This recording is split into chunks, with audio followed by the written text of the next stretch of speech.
자, 어제 우리가 IP 주소에 대해서 얘기를 했었고, 그리고 IP 주소 뭐 부정 문제 얘기하다가 그 고갈 문제를 어떻게 보면 좀 해결하는 트릭 중에 하나인 Network Address Translation (NAT라고 불리는 것에 대해서 이제 얘기를 하고 마쳤는데, 그래서 좀 뭐 복습 좀 하고 가죠.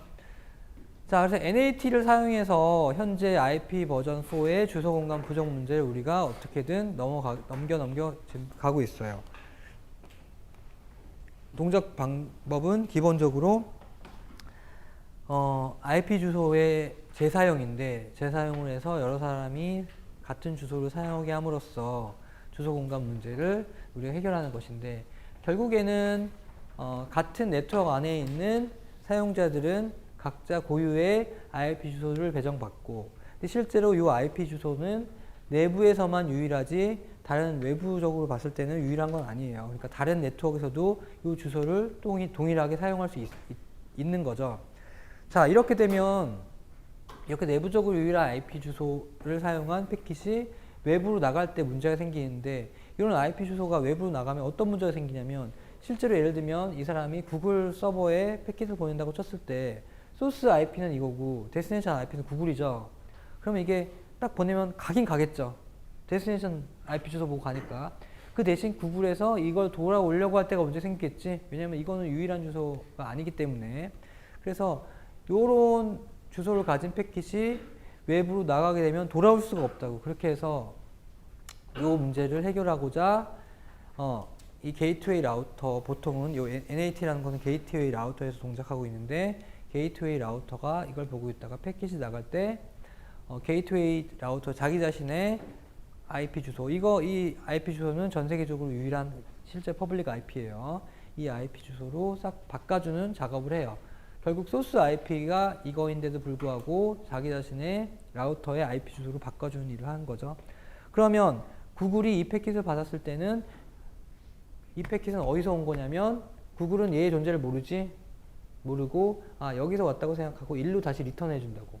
이 리턴 패킷이 일로 들어오게 되면 이 변환 과정은 이 NAT를 작업했던 얘가 알기 때문에 딱 다시 변환 작업을 해줘서 얘한테 받는다. 이런 개념인데, 좀 더 이제 구체적으로 보게 되면 이런 과정이라고. 자, 여기가 이제 내부 네트워크예요. 하나의 네트워크야. 한양대학교의 네트워크이고, 각자 호스트들은 자기 자신의 IP 주소를 받는데, 이 IP 주소는 내부적으로는 유일하되 외부적으로 봤을 때는 재사용 가능한 IP 주소예요. 그리고 게이트웨이 라우터는 NAT를 동작하고 있고, 게이트웨이 라우터의 IP 주소는 여러 개지. 왜냐면 인터페이스 개수만큼 있으니까. IP 주소는 인터페이스를 지칭하는 것이고, 인터페이스가 여러 개 있으면 IP 주소가 여러 개 있는 거예요. 그렇죠? 그런데 예를 들면 이 그림 같은 경우에는 이 게이트웨이 라우터는 인터페이스가 두 군데고 각자 IP 주소를 가지되 서브넷 두 개라, 결국 이 라우터는 서브넷 두 개의 멤버인 거지. 이 서브넷의 멤버이기도 하고 이 서브넷의 멤버이기도 하죠. 그런데 서브넷이란 건 뭐냐면 같은 프리픽스, 같은 네트워크 아이디를 갖는 애들의 집합이라고 했어. 그럼 결국에는 이 인터페이스는 이 서브넷의 프리픽스를 가질 수밖에 없죠. 그렇기 때문에 여기 애들이 10.0.0 뭐 이런 프리픽스를 가진다면, 마찬가지로 이 인터페이스도 10.0.0이라는 프리픽스를 가지는 거고. 하지만 이쪽 서브넷은 또 주소가 다르겠지. 그게 바로 이제 이 주소인 거예요. 자, 그래서 이 호스트가 외부로 보내는 패킷의 소스와 데스티네이션 보세요. 이렇게 돼 있고, 소스는 자기 자신의 IP고, 포트는 뭐 소스 포트, 데스티네이션은 뭐 목적지가 어딘가 보네. 저기 어딘가 있는가 보네. 그리고 80번인가 보니까 웹 뭐 HTTP 브라우징 뭐 그런 거 하는 거겠죠. 나갈 때 이게 그대로 나가면 안 되죠. 안 되기 때문에 바꿔주는 거야. 그냥 바꿔준 것 뿐이에요. 자기 자신 이 주소가 나가면 안 되니까 이 라우터의 IP로 바꿔준 거야. 이거는 전 세계적으로 고유하니까 일로 찾아올 수 있겠죠. 그리고 소스에 이거 포트 번호도 바꿔준 거지. 예. 왜냐면 이 포트 그대로 쓰면 문제가 생긴다기보다는 얘네들이 각자 랜덤한 방식으로 소스 포트를 고르기 때문에 같은 포트 번호 들어오면 또 이게 문제가 생기잖아. 그러니까 포트 번호도 바꿔준 거야. 나가고. 자, 예를 들면 이게 데스티네이션 구글이었다. 구글이었으면 구글 입장에서는 지금 패킷이 누구한테 온 거냐, 누구에서부터 온 거냐면 얘 존재는 전혀 모르고 어쨌든 여기서 온 거죠. 그러니까 일로 다시 리턴해 준다고. 리스폰스. 들어오면 방금 변환식대로 가져가는데 이런 방식으로 해서 이제 NAT를 사용하게 되면 결국 이런 주소를 이 네트워크에서도 사용하고 다른 네트워크에서 사용하기 때문에 주소 공간 문제가 이제 해결이 되는데 어제 잠깐 얘기했듯이 NAT를 사용하게 되면 디자인상의 문제점과 현실적인 문제점 두 가지가 생겨요. 첫 번째 디자인상의 문제점은 이 레이어 디자인 자체가 무너지죠. 왜냐면 지금 라우터가 원래 해야 될 일은 IP 패킷의 헤더 부분만 보고 그냥 목적지 주소에 맞는 방향으로 포워딩을 해주는 일인데 지금 이 네트워크 레이어에서 동작하는 라우터가 지금 심지어 무슨 일을 했냐면 이 IP 패킷의 소스 주소를 고쳐버리고 그리고 데이터 부분까지 파고 들어가서 데이터 부분까지 고쳐버린 거지. 그러니까 레이어링 바이올레이션이에요. 벌써 지저분해지기 시작한 거야. 그렇게 되기 때문에 지금 실제로 보세요. 원래 자 봅시다. 이게 그냥 우리가 그냥 일반적으로 알고 있던 패킷이라고 쳤을 때 데스티네이션 IP 어드레스, 데스티네이션 포트 번호. 자, 데스티네이션 IP 어드레스를 가지고 호스트를 찾고 데스티네이션 포트 번호를 가지고 그 호스트 내에 프로세스를 찾아간다는 게 원래 어드레스 상의 이제 개념인데 지금 이렇게 들어오니까 IP 주소 가지고 호스트를 못 찾죠? 그래서 결국 포트 번호 가지고 변환해서 포트 번호 가지고 얘 찾은 거지. 그러니까 포트 번호를 지금 호스트 찾는 사용했기 때문에 실제로 프로세스 찾을 방법이 없다고. 이해되죠? 여기에 그 방안은 여기만 적혀 있어. 비밀스럽게. 그러니까 지금 전 레이어 개념상에서 지금 뒤죽박죽이 됐다고 벌써. 그리고 더 현실적인 문제로 예를 들면 여러분이 여기에 웹서버 같은 걸 80번을 이제 서버를 돌린다고 쳤을 때 외부에서 찾아 들어올 방법이 없어요. 여기에 막 이렇게 뭐 미리 막 써놓거나 그러지 않는 이상은 그렇겠지. 여기 80번으로 들어와도 어차피 그게 80번으로 안 오잖아. 여기서 한번 변환 또 되기 때문에 그런 현실적인 문제점이 있기 때문에 사실은 NAT가 하나의 어떤 우리가 그 IP 버전 4를 계속 붙들고 있을 수 있게 만드는 하나의 트릭이긴 하지만 절대로 깨끗한 방식의 해결책이 아니기 때문에 결국에 우리는 어떤 방식으로든 이걸 고치긴 고쳐야 돼. 그러니까 그게 IP 버전 6가 되었든 아니면 전혀 새로운 방식의 무엇이 되었든 우리는 뭐 IP 버전 4로 계속 있어서 안 돼. 이해되죠? 현재가 IP 버전 4인데 IP 버전 4를 무작정 이런 식으로 붙들고 있어서는 이게 답이 안 나오는 상황이라고. 그냥 암덩이를 그냥 계속 안고 가는 거야.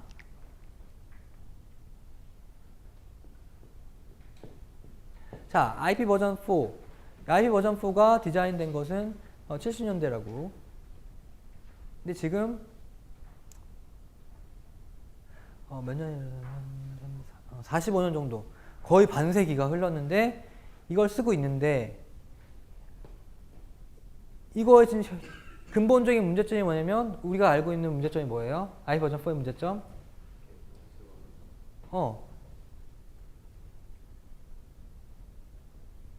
주소 공간 부족이 가장 큰 문제이기도 하고 이거와 거의 맞먹게 근본적으로 이거 맞먹게 중요한 문제 하나 더 있어. 문제점이 뭐겠어?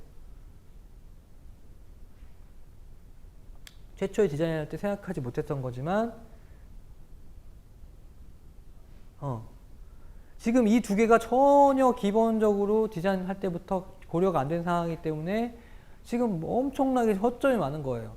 이거는 뭐 치명적인 거고 얘 역시 이제 뭐 기본적으로 IP 버전 4에 없었던 기능이기 때문에 철학 자체에 처음에 없었기 때문에 여러 가지 다양한 어택들이 계속 생성되고 있는데 그거를 지금 어떻게 막고 있냐면 아예 이 프로토콜 자체를 처음부터 이렇게 디자인하는 방식으로 우리가 이걸 방어하는 게 아니라 그때그때마다 그냥 덕지덕지 지금 막 이게 빗물 터지니까 이렇게 막고 있는 거라고. 그러니까 모든 게 지금 임시방편이야. 그러니까 결국 이거를 우리가 계속 타고 있다가는 무너질 수밖에 없기 때문에 새로운 방향으로 나가긴 나가야 돼요. 그 옵션 중에 하나가 바로 IP 버전 6인데 6를 디자인할 때는 마찬가지로 시큐리티와 어드레스 스페이스를 고려해서 한 거긴 한데 지금 일로 갈지 아니면 전혀 새로운 방향의 어떤 새로운 프로토콜로 갈지는 누구도 알 수는 없다고. 그런데 지금 뭐 학계에서나 뭐 저기 산업계에서 뭐 저도 이쪽 약간 연구를 했지만 일로 갈지 아니면 뭐 전혀 새로운 뭐 요즘에 퓨처 인터넷이라고 해서 퓨처 인터넷 아키텍처에서 FIA 프로젝트들이 많이 생기고 있는데 이 기존에 디자인했던 일로 갈지는 논쟁거리긴 해요. 근데 일로 가는 것에 대해서 부정적인 사람들의 어떤 의견은 뭐냐면 지금 이거가 언제 디자인돼서 완성이 됐냐면 이게 96년에 완성이 됐어요. 그러니까 벌써 몇 년 전이야? 10년 전인가? 벌써 20년 됐다. 그러니까 우리가 처음에 70년대 요거 디자인할 때 미래에 어떤 요구사항이 있을 줄 모르고, 그러니까 알 수가 없지. 미래에 어떤 요구사항이 있을 줄 예측 불가하기 때문에 우선 디자인해놓고 했는데 이런 상황이 딱 나타나서 우리가 한 건데 지금 이거 자체도 디자인할 때 뭐 어드레스 스페이스랑 시큐리티가 중요해서 이걸 디자인하긴 했는데 앞으로 또 어떤 요구사항이 나올지 미래에 예측할 수가 없죠. 그런데도 불구하고 거기다가 또 이거 20년이나 됐다고. 그렇죠. 그러니까 이거 자체도 이제 약간 좀 우리가 반신반의하는 거야. 왜냐면 우리가 이 IP 프로토콜, 인터넷을 막 동작시키고 사용하면서 깨달은 가장 큰 교훈이 뭐냐면 두 가지야. 미래를 예측할 수는 없다. 그것과 또 하나는 뭐냐면 한 번 어떤 프로토콜이든 간에 아키텍처에 들어오면 바꾸기가 힘들어. 지금 IP 버전 4 들어왔는데 IP 버전 6로 싹 바꿀 수 있을 줄 알았는데 지금 20년 전에 못 바꾸지. 하나의 생태이기 때문에. 그래서 섣불리 이걸로 지금 가기도 무서운 거야. 왜냐면 이거 들어오면 또 이거에서 또 다른 요구사항이 생겨서 바꾸는 것도 엄청 일일 테니까. 그래서 새로운 아이디어에서 생각하는 뭐 이런 관점, 뭐 퓨처 인터넷 프로젝트 이런 데서 생각하는 거 뭐냐면 좀 더 유연하게 그 동적으로 변화가 가능한 그런 IP 프로토콜을 우리가 만들어보자 뭐 그런 생각을 좀 사람들이 가지고 있어요 요즘에는. 그래서 혹시 미래에 어떤 요구 사항이 나오든 간에 좀 더 유연하게 그때그때 좀 이볼브할 수 있는, 진화할 수 있는 그런 프로토콜로 가보자 뭐 그런 아이디어가 있어서 IP 버전 6로 갈지 뭐 전혀 새로운 방향으로 갈지는 뭐 알 수가 없어요. 알 수가 없지만 어쨌든 가야 되는 거는 사실이에요. 사실이지만 섣불리 못 가는 거죠. 왜냐면 이게 바꾸기 위해서는 그냥 일로 바꾸기 위해서는 기본적으로 뭐가 필요하냐면 전 세계에 존재하는 모든 라우터가 하나 둘 셋 딱 바꿔야 되는데 라우터는 누가 소유하고 있냐면 한 사람이 소유한 거면 정말 편해. 근데 라우터는 각자 소유자가 틀려. KT, SKT, 뭐 LG 플러스, 뭐 전 세계로 따지면 뭐 그런 통신 사업자들이 엄청 많다고. 안 그래도 서로 싸우기 바쁜 애들이 협조 안 해주죠. 그러니까 이거는 기술적인 문제가 아니라 생태계적인 그런 문제죠. 네. 자, 어쨌든 네, 여기까지가 NAT에 대한 얘기고. 자, 이제 무슨 얘기를 할 거냐면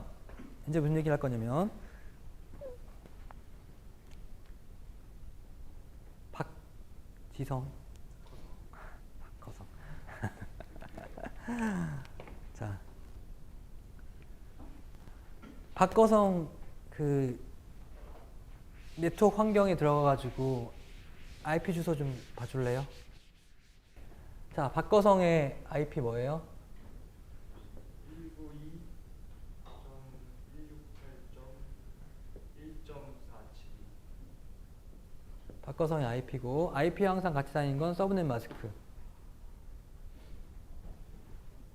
뭐예요? 25.5.25.2. 그리고 또 어떤 정보 써 있죠? 라우터.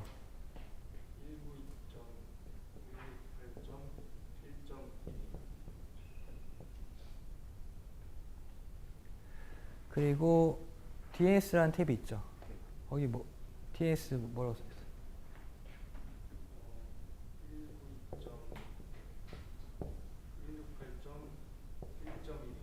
네. 자, 이게 바로 어떤 정보냐면 박거성이 인터넷을 하기 위해서 가장 기본적으로 알고 있어야 되는 정보예요. 자, 인터넷에 연결되기 위해서는 각자 IP가 있어야 되죠. IP 뿐만이 아니라 이게 서브넷과 같이 IP는 항상 서브넷이랑 같이 다닌다고 했어. 그래서 어디까지가 프리픽스인지 네트워크 아이디인지 알려준다고 했는데 지금 255.255.255니까 그래서 지금 굳이 따지자면 잠깐만 그림이 좀 이렇게 있네.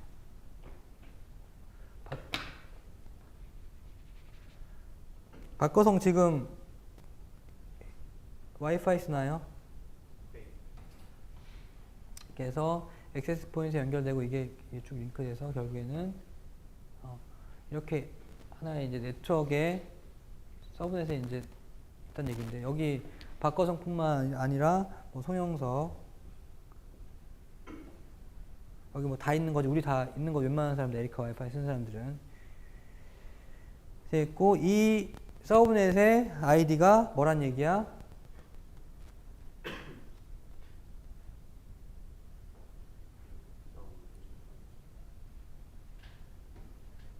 이거지? 이런 상황이라고.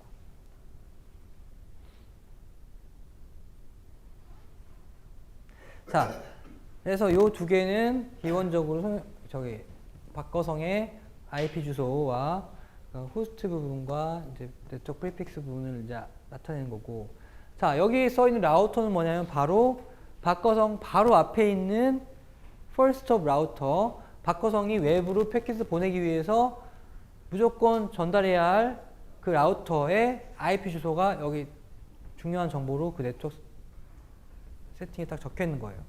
자, 박거성이 패킷만 가지고 해서 이렇게 그냥 툭 던지면 그 구글로 안 간다고. 무조건 박거성은 데스티네이션 어드레스 구글 적어가지고 얘한테 라우터에 딱 던져야지 얘가 이제 알아서 그때부터 쭉 가는 거야. 그러니까 무조건 얘를 알아야지 가겠죠? 얘는 기본적으로 알아야 된다고. 박거성 혼자만 가지고는 뭐 어디다 전달할 수가 없어. 왜냐면 포워딩 테이블도 없고 얘는 아무것도 없다고, 박거성. 그렇기 때문에 이런 전달, 포워딩 기능을 해주는 라우터를 한 명 알고 있어가지고 얘한테 툭 주면 얘가 이제 그다음부터 알아서 하게. 그래서 이 정보가 바로 여기 적힌 이건데, 얘 주소 보니까 결국 같은 네트워크에 있는 애죠? 그리고 같은 네트워크 중에서 누구야? 첫 번째 애죠? 그러니까 얘가 그냥 이 네트워크에서 제일 앞에, 제일 중요한 애라서 1번을 가진 거야. 호스트 번호 1번이지? 그리고 박거성은 몇 번이야? 47번인 거고. 송영석은 몇 번이에요? 65번. 송영석은 65번이고. 이런 식으로. 호스트 번호들이 이렇게 배정된 거야. 이거는 네트워크 프리픽스고. 자, 그리고 이 DNS는 뭐예요? 이 DNS는 어떤 DNS야? 뭘 하기 위한 DNS죠? 자, 박거성이 웹브라우저를 열어가지고 www.naver.com을 딱 쳤다. 그럼 그때 패킷이 바로 네이버로 가는 게 아니라 네이버의 IP 주소를 알아야 되죠? 그 IP 주소를 알기 위해서는 누군가한테 물어봐야 되는데 바로 그 물어볼 로컬 네임 서버, 우리 배웠죠? 로컬 네임 서버의 IP 주소가 바로 이제 여기 적혀 있는 거라고. 저 기본적인 상황에. 자, 로컬 네임 서버의 IP 주소가 요거. 그러고 보니까 같네? 결국에는 로컬 네임 서버 프로세스가 여기 동작하고 있다는 얘기지. 라우터 안에. 그냥 그런 구조야. 이해돼요? 그러니까 기본적으로 이런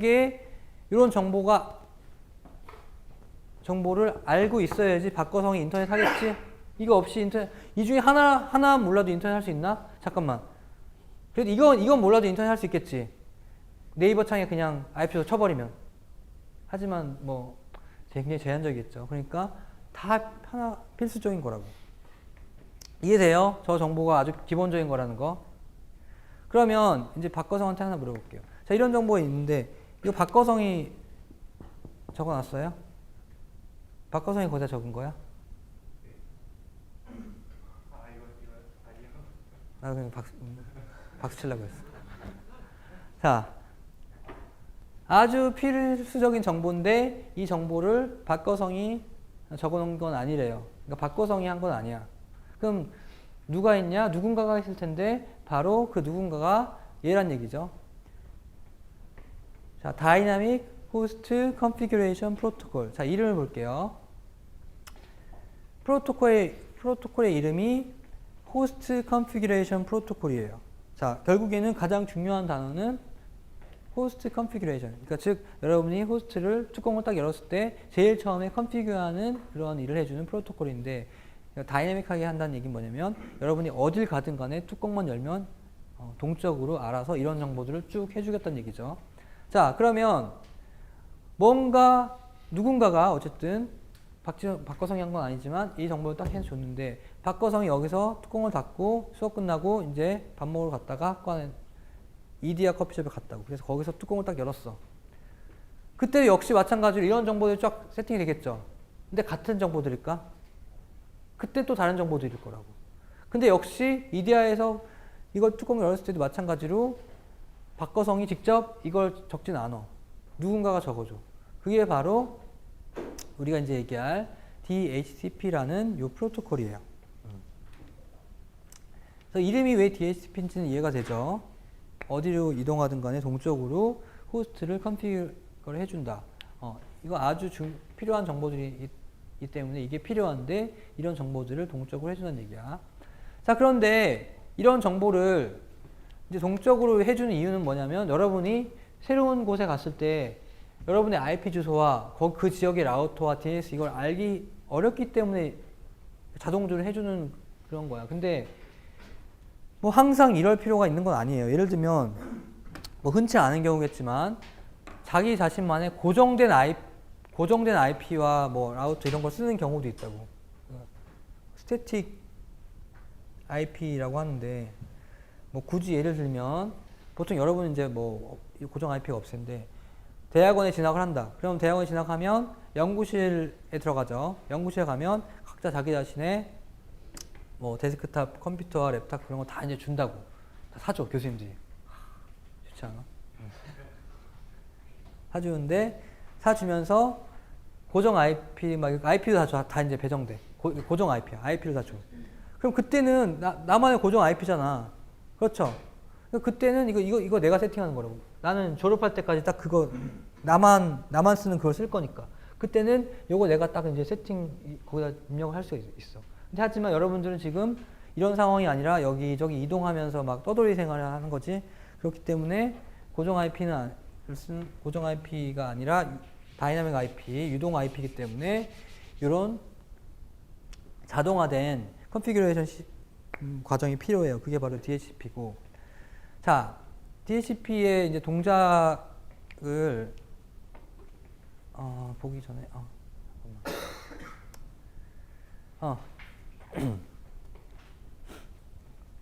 이제 동작 과정을 보기 전에 좀 더 개념적으로 얘기를 하면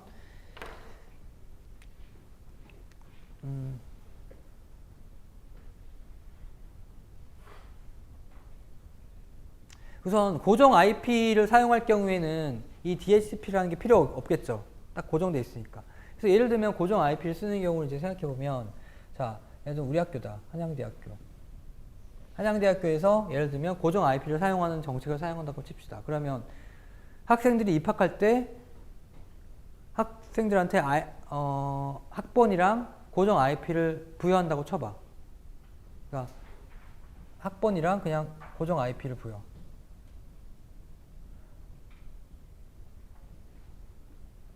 이런 방식도 있겠죠. 그냥 그렇게 해서 고정된 IP를 그냥 학교에 있을 때 무조건 사용하는 거. 그렇게 가능하겠죠? 그럼 이렇게 하는 방식으로 하면 한양대학교가 굉장히 큰 손해를 볼 거라고. 금전적으로는 뭐 여러 가지로. 이유가 뭐야? 예를 들면 한양대학교 예를 들면 우리 캠퍼스 학생이 뭐 10,000명이라고 칩시다. 그러면 고정 IP 정책을 사용하면 한양대학교 내부에 IP가 몇 개가 필요해요? 최소 10,000개 이상 필요하죠? 10,000개 이상 필요하다고. 그런데 이런 DHCP를 사용한 다이나믹 IP, 유동 IP를 사용한다. 그렇게 쳤을 때는 IP가 몇 개 필요해? 꼭 10,000개가 필요한 건 아니라고. 그렇죠?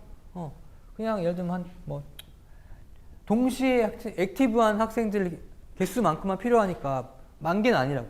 그렇겠죠? 그러니까 어드레스 풀을 가지고 그냥 효율적으로 그때그때 분배하면서 유연하게 재사용이 가능하다고. 그래서 이제 DHCP가 그런 면에서 좀 유용한 거예요. 그 대신 뭐 이런 과정은 필요하겠죠. 그러니까 학생이 이제 어드레스를 요청했는데 지금 풀에 보니까 몇 개 남아 있어. 그래서 대여해주고 그 대신 회수를 꼭 해야 된다고. 회수를 해야지 또 다른 학생이 필요하니까. 그래서 개념적으로 얘기하면 어떤 방식이냐면 학생이 IP 주소가 필요하다고 요청이 들어오면 나는 IP 주소를 잠시 렌탈해주고, 잠시라는 것은 1시간 정도 렌탈해주고 그 기간이 끝나면 다시 회수. 그 학생이 더 필요하면 다시 요청을 하면 또 주면 되니까 그런 방식으로 작동을 하는 게 DHCP예요. 그래서 고정 IP에 비해서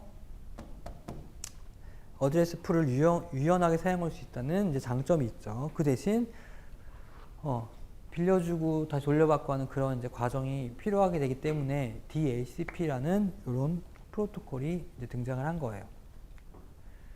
자, 그러니까 이게 뭐 시나리오인데 뭐 별건 아니고 뭐 그림이야 이렇게 돼 있지만 실제로 우리가 관심 있는 네트워크는 요 서브넷 하나야. 요 서브넷 23.1.2 요거예요. 자, 이 서브넷의 뭐 프리픽스는 뭐 23.1.2인가 봐. 근데 이 네트워크에 박거성이 지금 딱 들어왔어. 여기서 이제 딱 뚜껑 열었어. 그럼 박거성이 필요한 건 이런 정보들이죠. 이런 정보들 알아야 되는데 지금 박거성은 딱 뚜껑 연 순간에 자기 IP 없죠. 그러니까 자기 IP도 모르고. 그 다음에 박거성이 모르는 건 또 뭐냐면 지금 이 네트워크에 뭔가 나한테 이런 자동적으로 DHCP를 통해서 이런 정보를 알려줄 애가 있는지 없는지도 모르고, 특히 걔가 있다고 쳐도 얘의 IP 주소 알아 몰라. 모르죠. 그러니까 박거성이 아는 건 아무것도 없어. 박거성은 아무것도 몰라. 그렇잖아. 자기가 누군지도 모르고, 그러니까 자기가 누군지도 모르고, 이런 건 당연히 모를 뿐만 아니라 이런 거를 나한테 줄 그 서버의 IP도 모르지.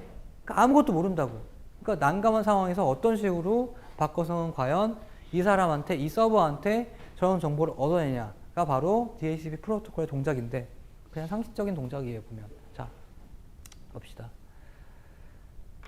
박거성이 들어와서 이제 이런 정보들 알려고 하는데, 지금 박거성이 모르는 건 이것도 모르고, 지금 여기 내부에 존재하는 서버의 주소도 모르고, 서버가 뭐 있는지 없는지도 모르고, 아무것도 몰라. 그러니까 눈앞이 캄캄한 상황이야, 지금. 근데 박거성이 지금 어떤 상황이냐면, 이 강의실에 박거성이 들어왔는데, 이 중에 한 명은 나한테 뭔가 정보를 줄 수 있는 사람인데, 얼굴만 봐도 모르지. 그러니까 이런 상황. 그럼 이럴 때 어떻게 해야 돼? 나 좀 도와줘. 전체한테 이렇게 하는. 그게 바로 DHCP 디스커버 요 메시지예요. 자, DHCP 디스커버 메시지를 보면 소스 주소는 0.0.0.0이죠. 그 얘기는 뭐냐면 나 아직 무명이란 얘기야. 내가 누군지 모르고 어쨌든 나는 이 DHCP 클라이언트로서 68번에다가 클라이언트를 돌리고 있겠다. 그리고 목적지는 IP가 255.255.255.255야. 이거 32비트로 봤을 때는 전부 다 32비트 1인 거예요. 그러니까 모든 어드레스 비트가 1인 경우에는 무조건 브로드캐스트라고 여러분들이 알고 있어요. 브로드캐스트란 얘기는 서브넷에 있는 모든 멤버들은 다 이 메시지를 받아라 이 얘기야. 그리고 포트 넘버는 목적지 포트 넘버 67번. 그러니까 DHCP 서버는 67번에 돌아가고 67번이라고 이제 돼 있다는 얘기네. 자, 그리고 트랜잭션 아이디는 이 박거성이 그냥 랜덤하게 선택한 번호. 그러면 이 DHCP 디스커버 메시지를 이 서브넷에 있는 모든 사람들이 듣겠죠? 브로드캐스트잖아요. 그렇죠? 그런데 결국에는 이 DHCP 디스커버 메시지를 이 서브넷에 존재하는 모든 호스트들이 받아들이긴 받아들이되 이 DHCP 서버만 의미 있게 받아들이고 나머지 애들은 다 무시해야 된다고. 그러니까 그냥 버려야 돼. 버려야 돼요. 근데 실제로 이제 DHCP 서버만 의미 있게 받아들이고 나머지 애들은 무시하게 되는데 어떤 원리로 다른 애들은 저걸 무시할 수 있을까? 결국에 보면 이 데스티네이션 어드레스가 255.255.255이기 때문에 모든 애들이 받는 건 확실하죠. 받아들이되 DHCP 서버만 이거에 반응을 하게 되는데 그 원리는 뭐야? 그래. 그렇죠. 예. 모든 애들이 이걸 받아들이긴 하되 결국에는 이게 67번 향해서 올라가죠. 67번 포트 향해서 올라가는데 DHCP 서버가 돌고 있는 애만 67번 포트를 열고 지금 리슨하고 있는 상황이고 나머지 호스트들 여러분들은 다 67번 열지도 않고 지금 DHCP 서버 아예 돌리지 않고 있죠. 그러니까 67번이 지금 안 열렸기 때문에 스택에서 이렇게 링크, 네트워크 올라오다가 67번 없어서 그냥 뻥 하고 드랍되는 거예요. 이해되죠? 자, 그래서 67번 포트를 열고 기다리고 있는 DHCP 서버만 이 디스커버 메시지를 받아서 아, 그래, 알았어. 나 이거 지금 몇 개 남아있으니까 너한테 남는 거 하나 줄게 하고 오퍼를 주는 거예요. 오퍼를 보내는 거예요. 자, 여기서 보면 오퍼 메시지에 소스 IP와 포트 넘버는 누구야? 여기 서버 자신이죠? 서버 자신이고 데스티네이션은 누구냐면 브로드캐스트. 왜 브로드캐스트냐면 아직 얘 이름 없잖아. 아직 박거성 자기 자신이 박거성이 누군지 모르기 때문에 자기 자신이 누군지도 모르기 때문에 이거 자체도 브로드캐스트 해야 된다고. 그러니까 박거성을 포함한 모든 사람들이 다 받는 거야. 그 대신 박거성만 이거를 의미 있게 받아들이는 이유는 뭐냐면 역시 68번이 열려 있고 그 다음에 또 하나 뭐냐면 박거성이 선택한 트랜잭션 아이디가 있죠. 요거 그대로 가기 때문에 박거성만 의미 있게 받아들이고 실제로 여기가 이 오퍼에 담긴 의미는 뭐냐면 앞으로 너는 내가 부여한 이 새로운 주소 223.1.2.4를 지금부터 1시간 동안 사용을 할 수 있다라는 오퍼를 박거성한테 주는 거예요. 그럼 박거성은 이 오퍼를 받아서 이 오퍼가 마음에 들면 오퍼를 수락해야 돼. 그래서 오퍼를 수락한다는 의미로 다시 이 오퍼에 대한 리퀘스트를 보내야 돼요. 자, 이 오퍼에 대한 리퀘스트 보낼 때 역시 소스는 아직 무명이에요. 왜냐면 아직까지 이 IP 주소 확정된 게 아니잖아. 그렇죠? 그래서 소스 주소 아직 0이고 데스티네이션 이렇게 되고 난 지금 네가 보내준 요거를 사용하고 싶다라는 의미로 아까의 트랜잭션 번호에 하나 플러스 1 시켜서 리퀘스트의 의미로 보내게 돼요. 그래서 요게 응답이 오면 딱 이게 끝난 순간 박거성은 이제부터 요 IP 주소를 자기 자신의 IP로 사용하게 되고 요 에크에는 단순히 이것뿐만이 아니라 그러니까 오퍼에는 단순히 이것뿐만 아니라 이런 정보들이 같이 들어있다고. 라우터 IP가 뭔지, DNS IP가 뭔지 다 들어있어서 이게 끝나는 순간 조작 이게 되는 거예요. 과정이 이해되죠? 혹시 질문 있으면 하세요. 뭔가 여기서 이제 왜 굳이 뭐 저렇게 했을까 뭐 이런 거 싶은 것도 질문하세요. 근데 우선 여기서 오퍼만 받아도 이게 뭐 다 된 것 같은데 굳이 또 오퍼에 리퀘스트하고 뭐 왜 그럴까 이제 싶은 사람이 있어서 설명을 해주면 자, 여기서 오퍼는 어떤 의미냐면 여기서 오퍼는 지금 이 디스커버리 메시지가 의미한 게 나 새로 왔으니까 좀 도와주세요 하고 외쳤죠. 그런데 보통의 경우는 이제 이 서브넷 안에 이 DH 서버가 한 개 있을 텐데 뭐 어떤 경우는 DH 서버가 여러 개 있을 수도 있다고. 그래서 DH 서버가 이제 나 도와주세요 하면 이런 DH 서버가 두 개 있었다. 그럼 두 개에서 각각 오퍼가 오겠죠. 그럼 그 오퍼 중에 나는 마음에 드는 걸 선택해서 하겠다고 하는 거야. 그러니까 이거 여러분들 회사 들어가는 입사하는 거랑 똑같아. 비슷해요. 회사 원어 내죠. 삼성, LG, 뭐 안랩, 포스코 다 내지. 그러면 회사가 보고 마음에 들면 오퍼 주죠. 그럼 여러분 오퍼 여러 개 받지. 삼성, LG 다 받지. 그 중에서 여러분 하나만 선택할 수 있는 거지. 알았어. 그럼 뭐 삼성 갈게.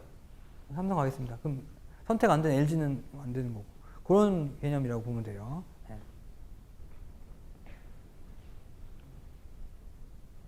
네.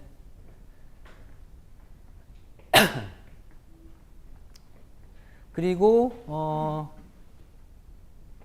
여기 이게 아니지. 여기 그러니까 그러니까 디스커버 메시지의 데스티네이션이 다 0인 거, 브로드캐스트인 건 이해가 되는데 여기 DHCP 리퀘스트의 데스티네이션 뭐야? 이거 자체도 DHCP 리퀘스트의 데스티네이션도 브로드캐스트죠. 근데 상식적으로 생각해보면 여기는 지금 얘 오퍼를 선택할 거니까 그냥 여기 데스티네이션에다가 얘 주소 쓰면 안 되나? 이거 왜 이렇게 한 걸까요? 그렇지. 그러니까 상식적으로 생각했을 때 그냥 이거 위에서 서버 적어주면 될 것 같은데 방금 말했듯이 여기 내부에 DHCP 기능을 하는 애들이 여러 개 있을 수가 있을 거 아니야. 그러니까 걔네들한테도 야 지금 내가 선택한 애를 확실히 네가 나한테 준 오퍼가 선택이 안 된다는 거를 간접적으로 알려주기 위해서 저렇게 한 거예요. 네.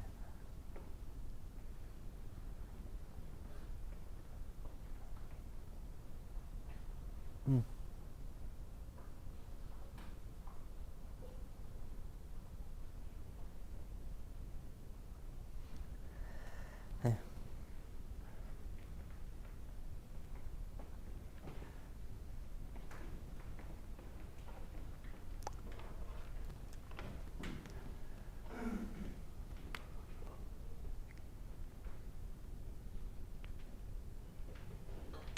그래서 보통 요 게이트웨이 라우터에 보통 자 지금 그림상으로 이렇게 돼 있죠. 하나의 서브넷에 DHCP 서버 기능을 하는 애가 존재해서 얘가 이제 알려준다고 돼 있는데 실제로는 뭐 이렇게도 뭐 전혀 문제는 안 되지만 보통 DHCP 서버 프로세스가 동작하는 호스트가 따로 존재하기보다는 이거 사실 이거 DHCP 서버 프로세스잖아. 요거를 그냥 여기다가 동작을 시켜요. 그래서 보통은 게이트웨이 라우터에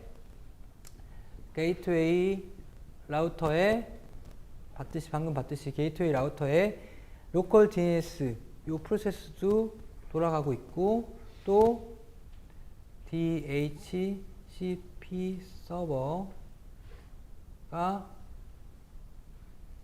여기 동작하고 있어요. 그래서 처음에 박거성이 랩탑 뚜껑을 딱 열었을 때 박거성 랩탑 안에는 DHCP 클라이언트가 있어서 그 메시지가 여기 전체로 브로드캐스트 빵 돼서 얘가 이거 디스커버 메시지구나 나 오퍼 줘야지 이렇게 하는 거예요. 이 모든 과정을 다른 애들이 듣긴 듣죠. 우리 모두가 듣긴 듣되 다 무시하는 거야. 왜냐면 우리는 서버 프로세스가 없기 때문에. 그리고 이걸 통해서 딱 가정 알아와서 www.naver.com을 쳤을 때 제일 먼저 DNS 쿼리가 욜로 가져오고 naver.com IP로 향하는 패킷이 요 라우터로 뿅뿅 자 이제 조금씩 이제 그 비하인드 씬이 보이죠. 그러면 이 게이트웨이 라우터에서 사실 네임 서버, DHCP 요 기능도 이제 하고 또 어떤 걸 할까? 또 어떤 프로세스가 돌고 있을까? 라우팅. 기본적으로 라우팅 하되, 근데 라우팅 자체는 사실은 라우팅 자체는 얘네랑은 좀 다른 계층인 게, 라우팅은 네트워크 레이어, 방금 이제 우리가 얘기하는 네트워크 레이어에서 하는 일이죠. 그러니까 말 그대로 그건 되게 밑에 단에서 하는 일이고, 얘네들은 사실은 애플리케이션 레이어에서 하는 거잖아. 또 어떤 일이야? 또, 그러니까 사실 얘는 라우팅만 해야 되는데, 그러니까 포워딩만 해야 되는데, 포워딩만 해야 되는데, 뭐 굳이 또 서버 사기 싫고 어차피 얘도 컴퓨터니까 그냥 여기다 그냥 붙여놓은 거야. 자, 그리고 또 어떤 프로세스가 돌고 있을까? 그렇지, 네. 당연하죠. 지금 이 주소, 박거성의 이 주소, 전 세계적으로 유일한 주소일까? 아니야. 지금 여러분들 어딜 가든 간에 웬만하면 다 여러분들은 다 NAT 뒤에 있다고. 그 얘기는 뭐냐면 여러분들의 IP 주소는, 여러분들이 지금 보고 있는 IP 주소는 실제로 외부에서 나가서 사용된 이 주소와는 틀릴 경우가 굉장히 많아요. 그래서 NAT도 역시 여기 있기 때문에 실제로 나갈 때 여러분들 소스 주소가 얘의 IP로 딱 바뀌어서 나가는 거죠. 이렇게 된다. 그리고 또 뭐가 동작하고 있을까? 어떤 프로세스가? 그런데 여기까지가 사실 우리가 이제 수업 시간에 한 내용이고, 앞으로 이제 저기 학기 끝날 때쯤에 더 배울 내용이 여기 하나 추가된 게 뭐냐면 firewall이라는 동작을 해요. 그래서 뭐 이런 다양한 기능들이 여기 있으면서 우리의 모든 액티비티를 감시까지는 아니겠지만 관장을 하고 있다고.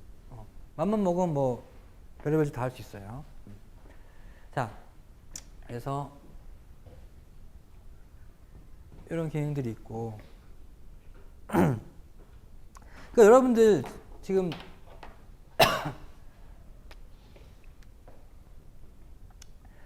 박거성 집에서 인터넷 쓰나요? 와이파이 같은 거? 그죠? 어떤 회사 거 써요? SK나 뭐 SK 브로드밴드? 그러니까 SK 뭐 브로드밴드라는 회사가 이제 인터넷 회사인데 박거성한테 이제 인터넷 회선 하나 준 거잖아. 그렇죠? 박거성 집에. 그럼 이거 인터넷 회선을 하나 준 건데 이거 쓸 때 이제 박거성이 돈 내나요? 돈 내죠? 공짜로 쓰나? 돈 내죠. 매달 얼마 낼 거야. 그러니까 SK 브로드밴드가 이거 회선을 하나 준 건데 이걸 사실 뭘 준 거냐면 사실 IP 주소를 하나 준 거라고. 이거 쓰라고. 그렇죠. 그래서 실제로 SK가 박거성한테 준 거는 IP 주소 하나가 배정된 거야. 그렇죠. 근데 박거성 무선 공유기 써요? 써죠. 그렇지. 무선 공유기 쓰면 여기서 이렇게 돼가지고 엄마, 아빠, 누나, 동생 이렇게 다 쓰지. 그렇죠. 그러니까 실제로 SK 브로드밴드가 박거성한테 준 거는 IP 주소 하나 쓰라고 준 건데 이거를 박거성이 컴퓨터에 딱 알아서 한 개 하나 쓸게 하고 컴퓨터에 연결시켜서 이거를 나눠 쓴 건데 결국에는 그럼 여기 이게 뭐가 동작하는 얘기야? 그렇지. 당연히 넷이 있어야지 이거 하나로 나눠 쓰겠죠. 그리고 또 뭐? 그 DHCP 얘네들 다 주소 어떻게 받을 거야? DHCP 동적으로 받아야지. 그리고 뭐 저런 거 다 그러니까 이것도 다 이렇게 다 여기 있다고. 그러니까 결국에는 여러분들 집에 다 게이트웨이 라우터가 있는 거야. 바로 무선 공유기라고 불리는 것들이 사실은 게이트웨이 라우터 기능을 하는 거야. 이게 하나의 서브넷이고. 결국 여기 있는 애들, 여기 엄마, 아빠, 나, 누나, 동생 다 IP 주소를 보면 프리픽스 똑같아. 그리고 그 프리픽스의 제일 첫 번째 호스트는 바로 얘야. 얘가 여러분들 집의 게이트웨이 라우터라고. 그래서 이게 결국에 무선 공유기 안에서 동작하면서 이런 작업을 해주는데, 그럼 얘네들 각각 엄마, 아빠, 누나 다 IP 주소가 같아 틀려? 틀리지? 각자 틀리죠? 아, 고유해야 될 거냐? 틀리잖아. 틀리긴 틀리되 실제로 나갈 때는 어떻게 돼? 나갈 땐 같지? 나갈 땐 같다고.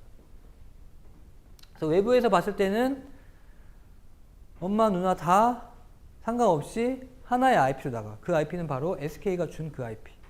그래서 그러니까 혹시 뭐 그런 거 기억나요? 뭐 한 2, 3년 전에 그 뭐 어떤 특정 뭐 정당에서 뭐 전자 투표를 했는데 뭐 부정선거 뭐 그런 게 나오면서 막 그 뭐 전자 포렌식하고 막 그랬다. 그때 이제 이거 부정선거라고 막 뭐 이렇게 증거 제출하고 그랬던 중에 하나가 뭐냐면 같은 IP에서 몰표가 나왔다.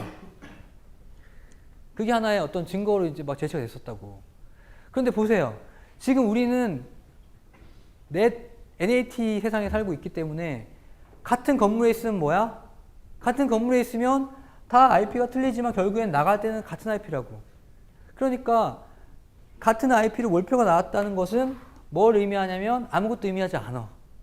그러니까 제가 저는 전혀 정치적인 어떤 센스가 없어요. 없고 실제로 그 정당 지지자도 아닌데, 핵심 뭐냐면 같은 IP로 했다고 해서 그런 의미가 아닌 거지. 그러니까 우리는 이제 전공자의 입장에서 NAT 뭐 이런 구조를 다 이제 비하인시는 다 알고 있기 때문에 같은 IP라는 거는 그냥 뭐 같은 네트워크에 있었다. 한양대학교 같은 네트워크에 있었다. 여기서 투표하면 다 같은 IP라고.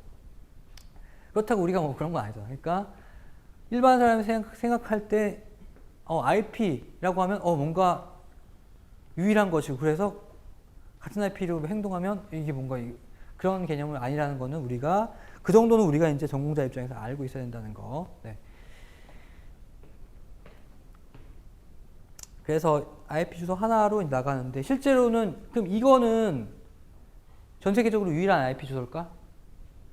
그러니까 이거는 유일한 IP 아닌 거 알지? 왜냐면 우리가 NAT를 쓰니까. 그런데 그러면 이로 나가는 요 주소, 바뀌는 요 주소는 전 세계적으로 유일한 IP일까? 그건 우리도 모른다고. 왜냐면 여기서 또 NAT 쓸 수도 있어. 그렇잖아. 이 NAT는 끝이 없는 세상이야.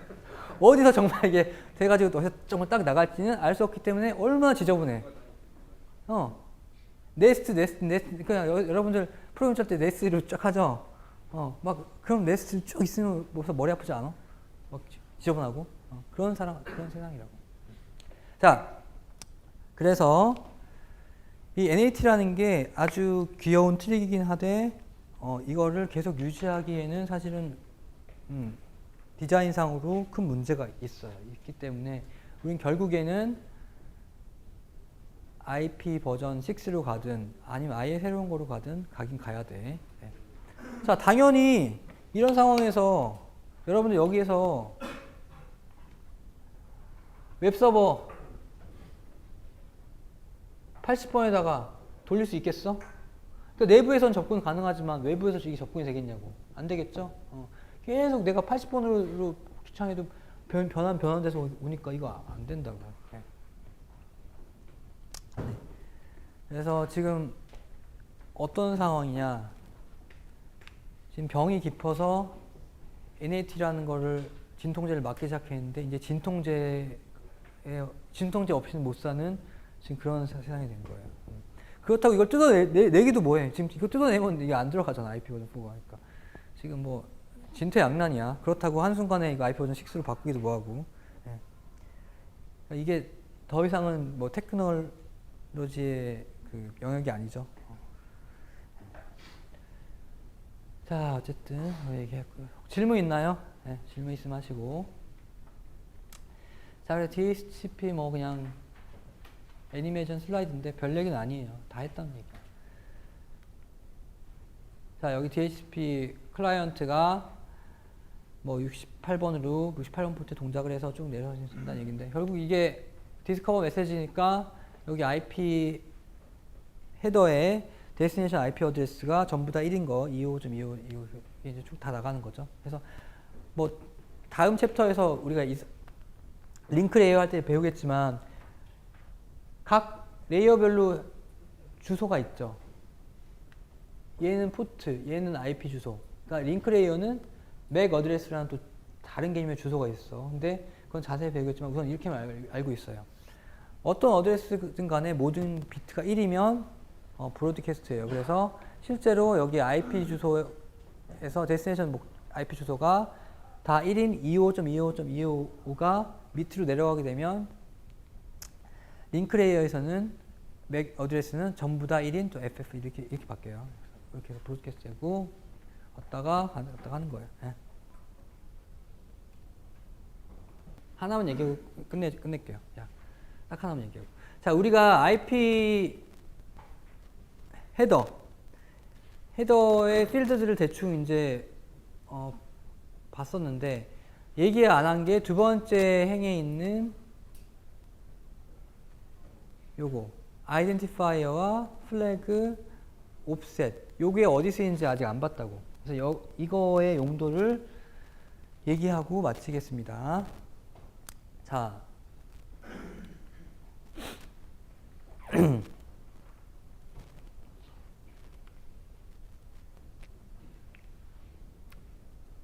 예를 들어볼게요. IP 패킷을 생성을 했어요. 샌더가, 보내는 사람이. 그래서 헤더가 있고 데이터가 보입니다. 여기 이제 헤더 필드 중에 하나가 랭스죠. 자, 요 하나를 생성했는데 예를 들면 이게 크기가 4000바이트 4000바이트짜리 패킷을 하나 생성했어. 그래서 보냈어. 보냈는데 보낸 거는 문제가 안 되는데 여러분이 이제 나중에 또 링크 레이어 할 때 배우겠지만 각 링크별로 링크가 한 번에 보낼 수 있는 그 데이터 유닛의 맥시멈 사이즈가 정해져 있어요. 그래서 그걸 우리가 MTU, Maximum Transfer Size라고 불리는데 이 MTU, Maximum Transfer Size는 링크 레이어 테크놀로지마다 다 틀려. 그러니까 이더넷, 와이파이, 뭐 3G, 아니면 옵틱, 뭐 광 케이블 이런 걔네들이 다 링크잖아. 근데 각각 걔네들 특성이 틀리다고. 근데 걔네들마다 다 MTU가 틀려요. MTU가 Maximum Transfer Unit이. 그런데 예를 들면 이 400바이트짜리 패킷을 샌더가 딱 잘 보냈는데 가다가 예를 들면 특정 링크를 만나는데 그 링크에서 예를 들면 이 400바이트 갔는데 이 링크에서 처리할 수 있는 맥시멈 트랜스퍼 유닛이 예를 들면 1500바이트였다. 그러면 이거 보낼 수 있어 없어? 이거 4000인데 이게 안 간다고. 지금 이 링크는 한꺼번에 한 번에 1500씩만 처리할 수 있는 MTU라면 이게 안 간다고. 그러면 이거 어떻게 되냐? 제일 단순한 방법은 이거 안 되니까 그냥 드랍 시켜야지. 근데 드랍 시키기에는 지금 뭐 너무 아쉬운지 지금 현재 인터넷 버전 IP 버전 4에서는 어떤 방식으로 하냐면 저렇게 처리할 수 있는 MTU보다 더 큰 사이즈의 패킷이 들어오게 되면 거기서 바로 분리. 그러니까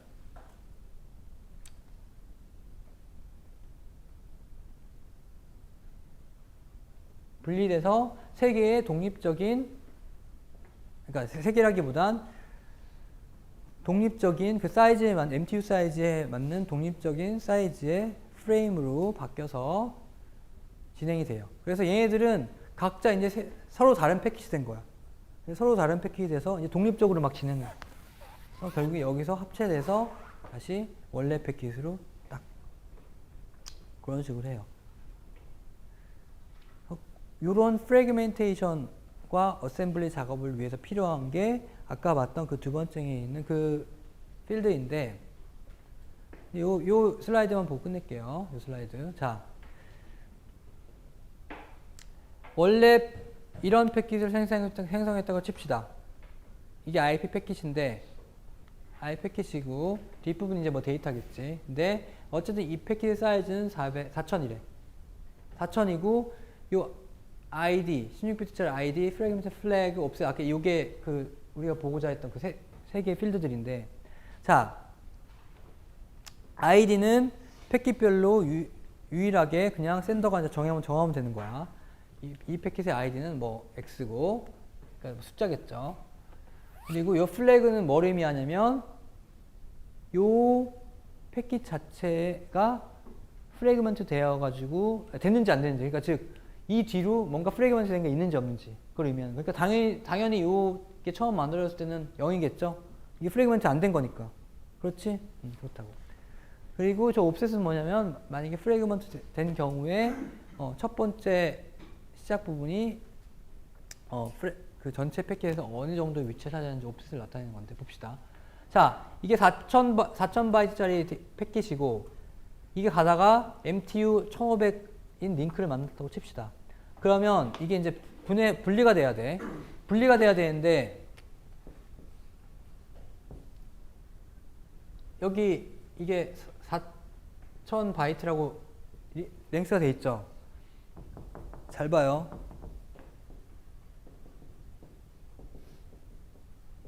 이 4000바이트라는 거는 이 전체야. 전체를 의미해. 그런데 헤더 길이가 얼마나 된다고 했어요? 헤더 크기 20바이트라고. 그러면 실제적으로 여기는 얼마 들어간 거야? 이거라고. 이해되죠? 자, 그럼 저 패킷이 쪼개져야 돼. 몇 개로 쪼개져야 될까? 우선 기본적으로 3개로 쪼개지면 되겠네. 3개로 쪼개지는데 쪼개지되 그 대신 이런 정보를 잘 써놓으면서 쪼개져야지 나중에 조립이 쉬운 게 조립이 가능하다고. 자, 이 원래 큰 이거 플라나리아 같지? 쪼개서 가라고 나중에 합치는데 요게 쪼개져서 이렇게 되는데 첫 번째, 두 번째, 세 번째 프래그먼트가 되는 거야. 자, 그럼 첫 번째 프래그먼트 봅시다. 자, 랭스는 1500. 그렇지. 딱 MTU 사이즈에 맞게 첫 번째 덩어리가 딱 나오고 아이디는 그대로 유지해야 돼. 그래야지 얘네들 딱 합쳐지니까. 아이디는 그대로 유지하되 이 플래그는 1로 세팅. 무슨 얘기냐면 내 뒤에 프래그먼트 된 게 있다는 얘기야. 있고 나의 옵셋은 0. 난 제일 앞이니까. 이해되죠?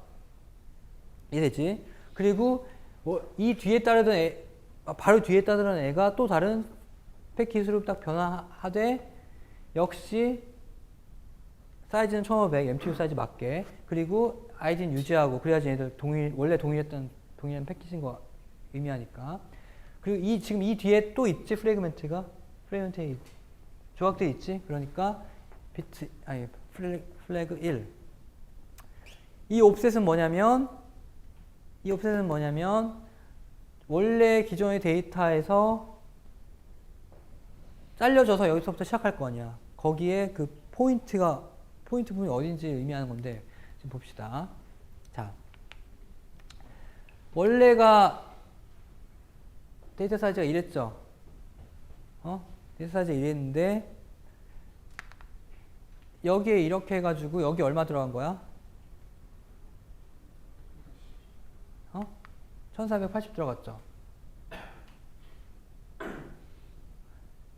1480까지가 딱 그러니까 어떻게 했냐면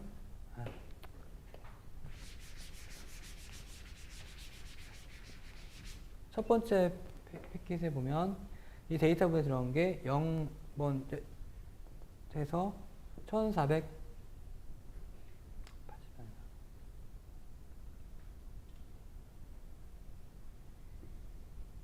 이게 들어간 거고. 그렇지. 두 번째 여기 보면 여기 몇 번부터 시작이야 그럼? 1480번부터 시작해서 역시 이만큼 사이즈가 들어간 거지. 그렇죠? 그러니까 이 번호를 적어주면 되는데 그냥 괜히라기보단 약간 필드 그 비트수 줄이려고 마이너스 항상 8을 해서 적어줘요. 그러니까 여러분들 그냥 저거는 그렇게 생각할 필요 왜 8인지 막 그렇게 생각할 필요 없어. 저렇게 마이너스 8 해주면 필드 수가 줄어들거든. 몇 비트 줄어들어? 3비트. 자, 생각해봐. 이거를 이진수로 적는 거랑 마이너스 8에서 적는 거는 무슨 차이야?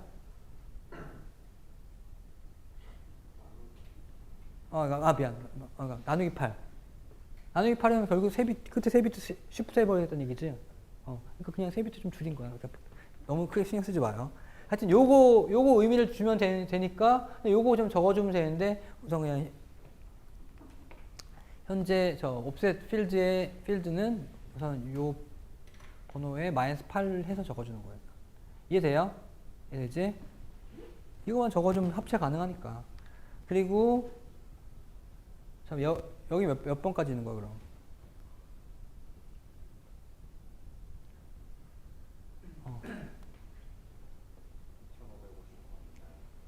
얼마요? 6, 9, 2959. 여기까지 있고, 여기가 2969. 60부터 해서, 얼마? 3, 9, 8, 0. 이렇게 있는 거죠. 그래서 요거에 또 -8 해서 적어준 게, 요거고. 그래요? 그렇지. 그렇고, 요거의 크기는 역시,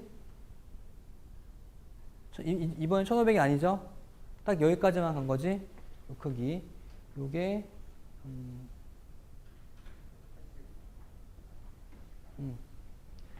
요 사이즈가, 지금 이 사이즈가 데이터 사이즈가 이거죠?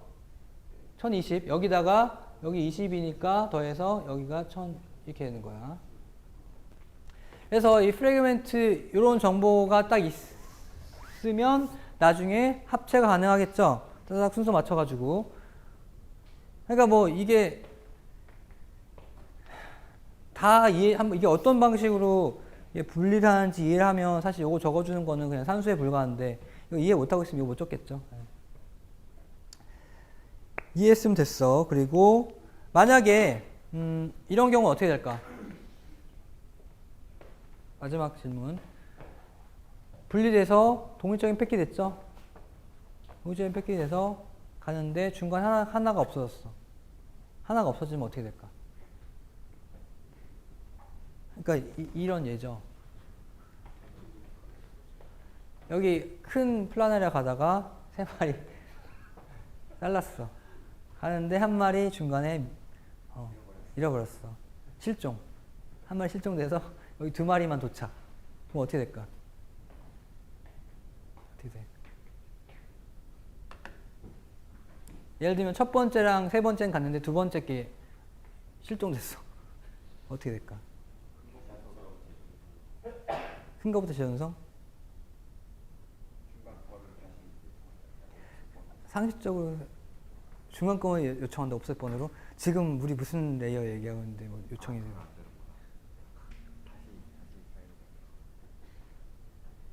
그냥 상식적으로 생각하면 돼요. 자, 우선 이 리어셈블이 되냐 안 되냐 생각해봐. 돼 안 돼? 안 되죠. 리어셈블이 안 되면 패키지 완성이 안 됐으니까 위로 올려 못 올려? 못 올리지. 근데 리어셈블이 안 되니까 그냥 여기서는 이게 그냥 없는 거잖아.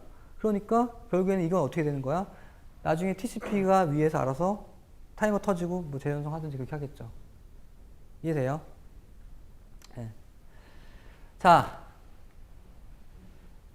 그래서 뭐 프래그먼트까지 얘기를 했고, 오늘은 여기까지 하고 다음 주에 우리가 남은 얘기인 IP 버전 6 얘기를 정말 잠깐 하고 나머지 부분은 뭐 얘기할 거냐면 라우팅 알고리즘에 대해서 다음 주 내내 아마 얘기를 할 거예요. 그래서 다음 주는 수업이 3번입니다. 수요일 오전, 오후, 목요일. 네. 질문 있나요? 네, 수고했습니다.